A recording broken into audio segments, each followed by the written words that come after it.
The Translators, or Le Traducteur, the French title. It's the new whodunit. The premise is this: a new thriller book is coming out, the final installment in a trilogy called Daedalus, written by this mysterious reclusive writer. Nobody knows who he is, where he lives, and etc. In an unprecedented effort to publish the book in multiple countries at the same time, the publisher hires 9 different translators, each for a different language, and puts them in a mansion with an underground complex slash bunker. And there they are to work on their translations for about 2 months. They're not allowed to bring in any electronic devices. They're not allowed to copy or record the original text.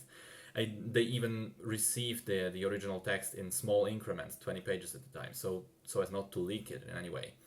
There's a lot of security involved, and the whole thing is really just CIA level shit. And then as they start translating, the first 10 pages are leaked on the internet, and the publisher gets an email with a ransom note and a quote from a discussion that the translators had just the night prior. So obviously the alleged culprit is somewhere among the people locked up there, and so the game of blaming and trying to find out who's the leak begins. Now, you'll probably agree that the entire premise is quite preposterous, and for me, right from the get-go, it is really difficult to suspend disbelief. This level of secrecy and the amount of resources used just doesn't fit the writing world, not in this reality.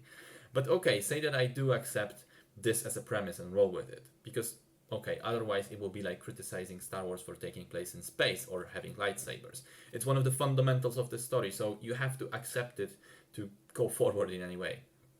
So let's say I do accept the premise. Problem is, as the story unfolds and events happen, it is even more difficult to maintain that illusion that anything we watch makes any sense at all. As things escalate, they are blown so out of proportion that you just know in every scene you go, okay, that would never happen. Not in this world. It doesn't make any sense at all. What also doesn't make sense is the entire story, basically, once it is finally revealed at the end. Of course, like in a typical whodunit, there are multiple plot twists throughout and multiple reveals throughout. And as they happen, each of them individually does have that quality of being surprising and making some semblance of logic to it. But then you think about all of them as a whole, and it just ceases to make any sense. The events, as they're shown, are illogical, and there's no reason for like half the story to even happen in the first place. And because of that, because of the fundamentals do not add up in any way, it is simply not possible to enjoy the film. It is a mystery movie where the solution to the mystery is stupid and convoluted, and without that, I'm afraid everything else falls apart too.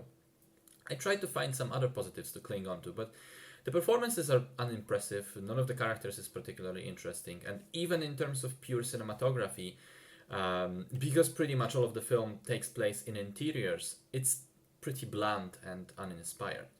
There's only one shot in the entire movie where I thought, okay, this actually looks nice, and it's Olga Kurilenko's character in a swimming pool.